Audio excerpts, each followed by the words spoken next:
Testimony time, because there's not one thing that God does for us that he intends for us to keep to ourselves. So let's get into it. And I'm gonna try to keep this long story short, okay? We started having several problems with one of our vehicles, and how many of you know that the enemy likes to attack your finances through problems? One of the most recent issues was that the radiator needed to be replaced. Took it, got it replaced, paid a hefty price for it to be replaced, but we still didn't complain because God provides, so we did not struggle to pay for it at all. My husband gets the car back, and a couple of days later, if not the next day, it starts leaking radiator fluid. He takes it back. They don't find a leak, therefore they can't fix what they can't find. They return the car. Fast forward to now a couple months later, and the radiator is leaking again. Now the radiator is under warranty, so my husband takes it back with the hopes of having it replaced through the warranty.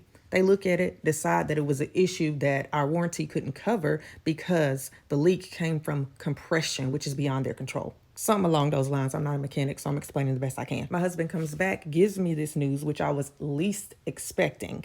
But that's okay. The enemy want to throw problems, but I serve a God that turns problems into a platform for a miracle, okay?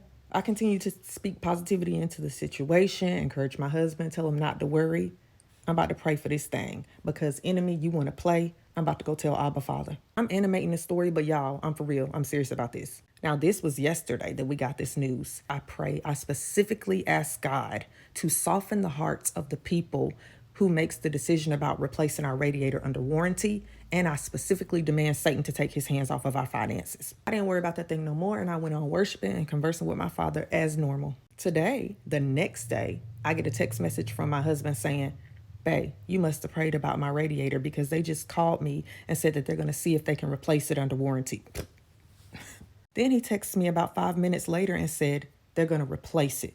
Y'all, I couldn't do nothing but cry because God cares so much about the small details of our lives. And this was a perfect example of what it looks like to pray about everything and worry about nothing. This was an example of giving your burden to the Lord and letting him carry it for you. This was an example of responding to a problem with worship. I don't care what nobody got to say. I'm going to keep praying about everything. I don't care. God is so good and I couldn't keep it to myself. He cares about every detail of our lives. And we have the ability to move mountains with our tongues and demand Satan to flee and take his place in hell under our feet where he belongs. He ain't had no choice but to take his hands off our finances. You hear me? Because Abba Daddy don't play about his children.